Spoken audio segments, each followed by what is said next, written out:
Hello, my name is Mitch Timmerman. I'm part of the owner group at GreenMark Equipment. I wanted to thank you for watching our Harvest Summit videos, and we've put together a compilation of questions for our panel of experts that you've seen in the videos to answer for you and hopefully answer some of your questions. Hi, my name's Corey Hintz. I'm a road technician going on my 7th year with GreenMark Equipment. I'm Matt Gilsinger. I've been selling ag equipment for 16 years.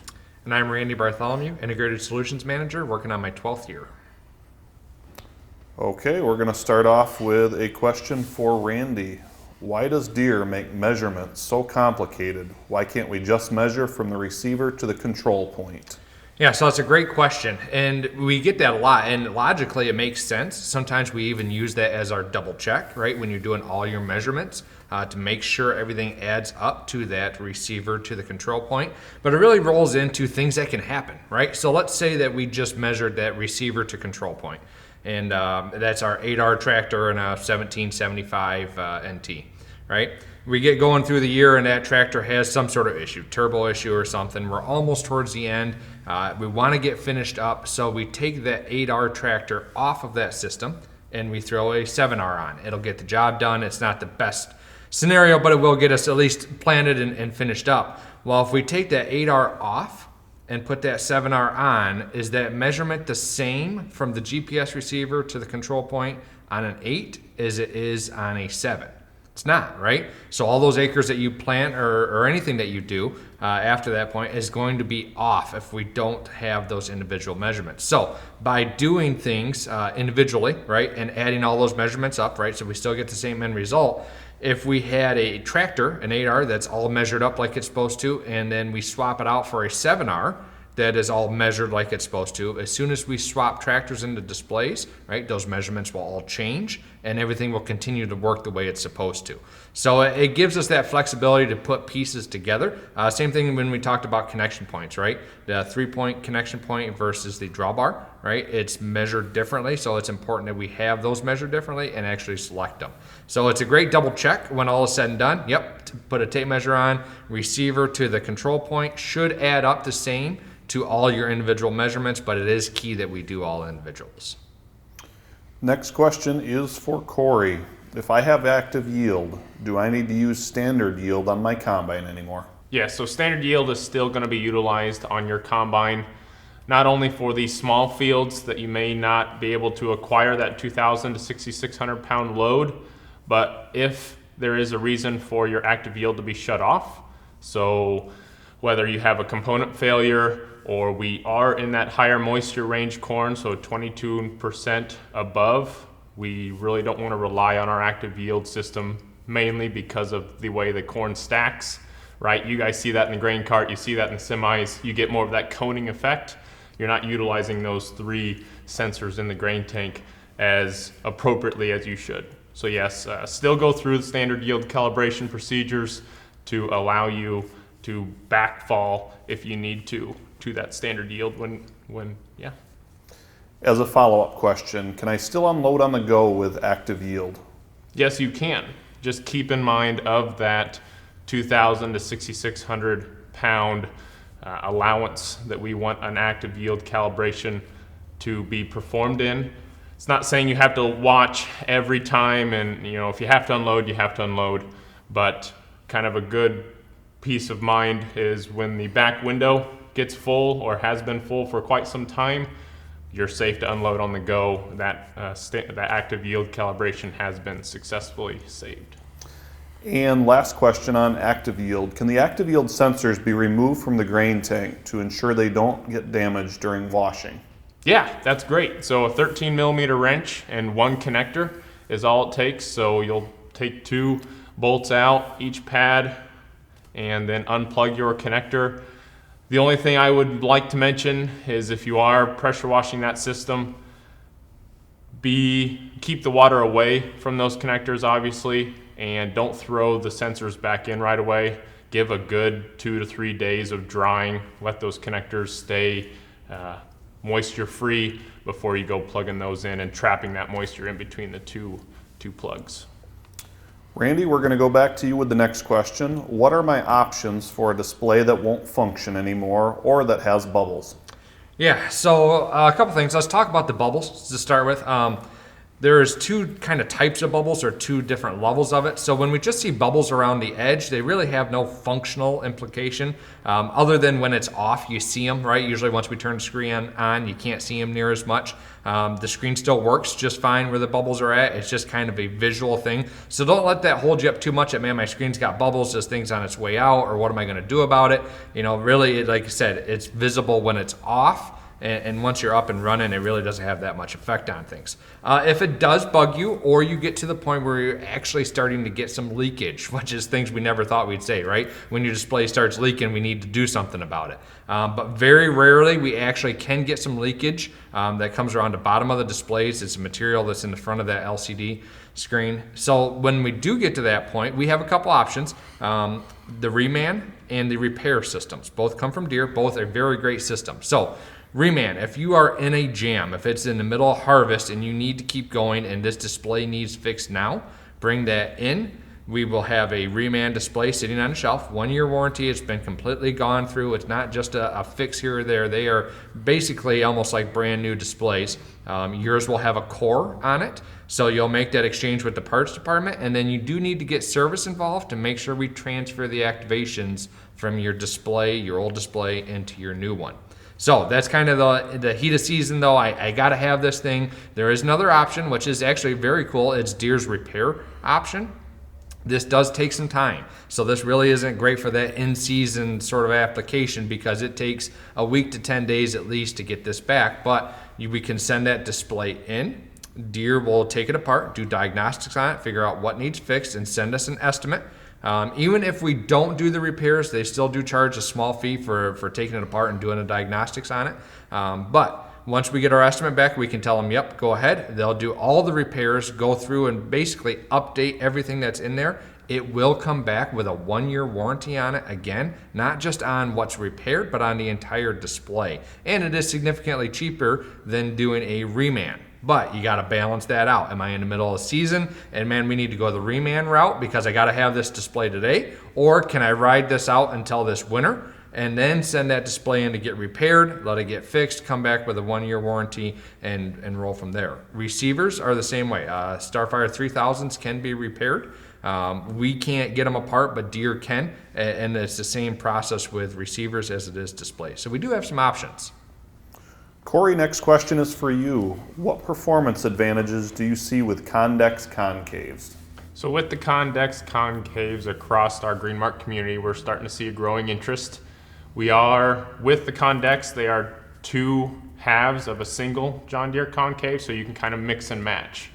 We're seeing increased threshing capabilities with less damage in high moisture corn, and where the convex is allowing more functionality enhancements are you can switch those halves. So they have, where we're using them most often is the max thresh or the max round. And where they set is not necessarily where you have to have them. So if you as an operator see better performance with the round in front of the max thresh, you can place it there. With soybeans, we're actually seeing a little bit of benefit with multiple max threshes stacked in front of each other to really help get those green stems and pods away from those beans to get a cleaner sample. Very good. Next question, Matt, is for you. When will we be able to see the new X9 combines and header equipment in person? You know, that question, I've heard that question several times here the last couple days, and I had that question myself. So right now, what you'll see is, if you take a look around the GreenMark organization, the header equipment, you'll see a C12F maybe. If you're driving our lots, there is a C12F corn head that's going to be a demo unit for us this fall. It's a Stockmaster head. Those heads are orderable right now, so on the early order program, you can order the new C-Series corn heads. You can also order the new RD rigid frame draper heads, which replace our 700 FDs. Those are available for the orders for the 2021 harvest. Also the new hinge draper, so the rigid cutter bar, more of your wheat belt, western area draper head is going to be available for the 21 harvest. The 2022 harvest, we're going to have a hinged frame flex draper head, which is going to give us the ability to go out to 50 feet in a flexible cutter bar. So we're looking forward to that a year down the road. The X9 Combine, we're excited for the 2021 harvest to have a demo unit that is going to be available to us to show the capacity of the X Series Combine. I think that's something that a lot of customers may not fully grasp when they look at the X9. They see all the features, but the capacity is really the story. And I think that our demos are going to showcase the needs for grain handling, trucking, grain storage, as you're looking at the ability to move up to 7,200 bushels per hour out of that machine in corn. That's a lot of grain. And I think for customers in this area to consider is that our S-Series Combine is likely in a lot of situations the biggest combine that maybe some of the grain handling can handle right now, as far as what they're able to keep away from the machine, how they're able to handle wet grain at the dryer, or so on and so forth. You know, as you look at the S-Series combines and you think about the updates that have been made over the life cycle of that machine since 2012, you know, you look at things like the Dynaflow 2 cleaning shoe that changed in 2016 and 4-aft feeder house tilt in 2015. And then also, you know, the 700 series with ICA2 and, you know, now in 2020 Combine Advisor. There's been lots of updates to help the capacity of that chassis of machine, of those, that class 6, 7, 8, 9 combine. And maybe if a customer's looking for capacity growth, that an update to their combine might make sense to get to something newer. Or in your current machine, maybe it's a capacity issue that you could solve with convex concaves, like, you know, Corey mentioned. Or you can get more work done in an hour because you have active yield and you're not having to stop and calibrate. So, you know, I encourage customers when they think capacity, you know, looking at those big machines and big heads, there's a lot of capacity growth available to them on their current S-Series combines. Speaking of updates, do the model year 2020 Combine Advisor updates shown retrofit to 2018 and 2019 S700 series combines? So I'm the guy at the product intro meeting that asked that same question back in December when I was in Florida. And essentially, Deere has looked at that change as similar to what the auto industry does with car updates, where, you know, that's the reason to buy the 2020 versus the 2019 if you want to take advantage of that update.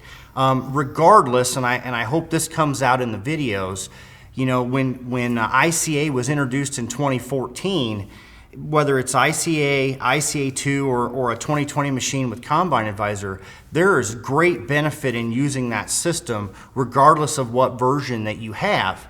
And I think our goal here at the dealership is to help the customers unlock that, and I hope in the video material it does that.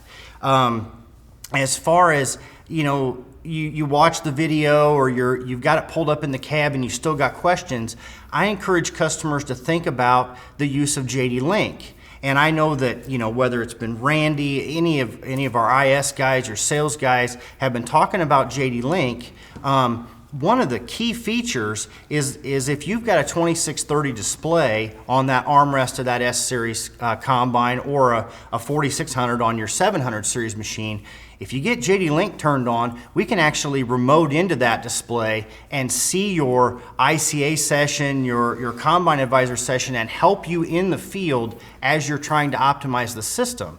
You know, it doesn't just give you, JD Link doesn't just give you that, it also allows us to do service recordings. I know, Corey, you've done some service recordings where you're trying to find that that spot on glitch, you know, that might come and go a little bit. You know, it allows you to pull things like that, and it allows you to move data. You know, we're using things with remote display for the ability to move data to the operations center. So, you know, you think about the technology that's there, you know, maybe JD Link is an enhancement that a producer could use to get more out of the systems that are on their current machine. Sounds good. Corey, going back to you. If a combine plugs, whether it's a slugger or a rock, are there any tips that you've got or tricks to speed up the process? Be patient. Not always a bigger tool is going to, you know, resolve the issue any faster, but always, you know, detension your belts, try to go in reverse rotation of the product that is plugged as usual. Open your concaves as wide as they can go to try to break up that material. But John Deere does have a series of kits that are available to add leverage to your feed accelerator or your discharge beater to help you reverse that element and get that plug or get that rock or whatever it may be out of that system. Randy, next question is for you. In Ryan's video, he mentioned a mandatory receiver update. I have a support agreement. Is there anything I need to do? Yeah, so that's one of the great parts about having the support agreements, right? And really why did we develop them? So Deere releases software currently right now twice a year, right? So we've seen things come into pass. A lot of times we have to change, you know, starfire correction frequencies or bug fixes or functionalities.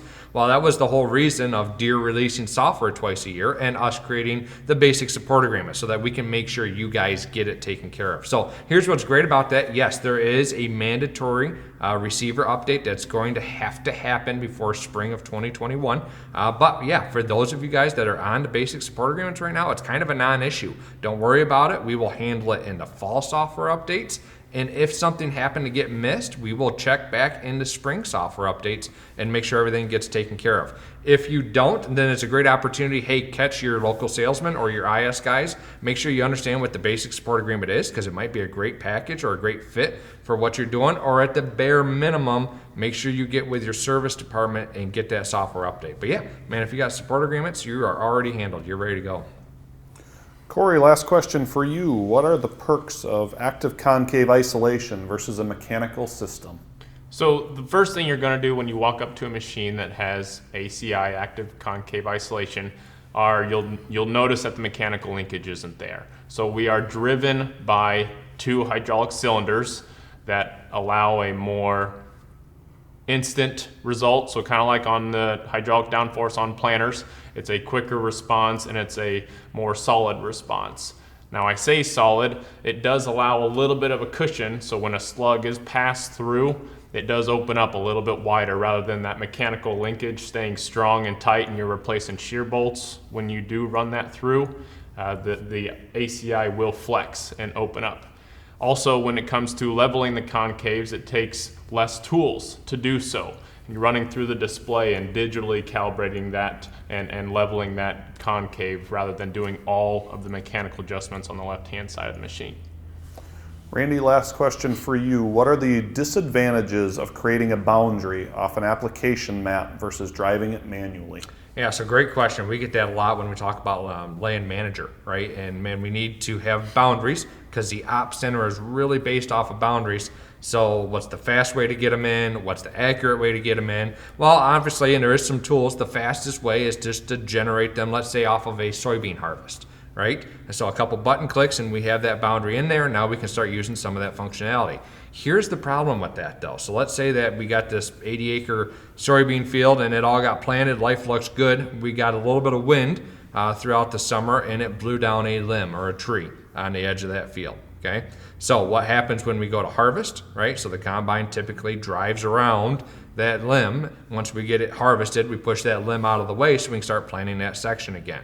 When we generate a boundary based off an application or a harvest map, okay, so let's talk about that harvest map to that field. That harvest or that boundary is created to the edges of what was harvested. So where that limb was did not get harvested, which means the boundary is going to leave that blank spot there. Okay, it's not really a huge deal until you go back to plant that field to corn in the spring. When you go to plant that field to corn, okay, when you drive through that section of the field where the boundary dips into the field where that tree was at, okay, you can drive through it now. You got rid of the limb or the tree, but what is section control going to do? Section control is going to do exactly what it's told to do, and when it goes outside of a boundary, it turns the row units off. It doesn't give you a ton of warning, right? Because it's doing what it's supposed to do. It will show it on the screen. Most people don't catch it, but what you're going to find is that when the corn comes up, even though you went out and got that tree out of the way, you might as well have just left it there because nothing's planted there anyway. So that's where we say the most accurate way is to put boundaries in manually, whether it's with a pickup, whether it's with a tractor or a gator. There's kits to put it on. But when we do boundaries manually, let's say we drive them in with that gator using an RTK system, remember it is a one and done, right? RTK, guidance lines don't move, boundary lines don't move, so it's a great late fall application or it's a great early winter project is to just do it once and drive those in manually and get good, accurate boundaries. That way we get section control working like it's supposed to and don't run into those issues of using application maps that we've seen. With that, I'd like to thank you all for taking time to watch our GreenMark Harvest Summit 2020 videos and would like to wish you all a good harvest. We at GreenMark Equipment from an owner group and the employees truly appreciate the time you took and appreciate your business. Have a great and safe fall harvest. Thank you.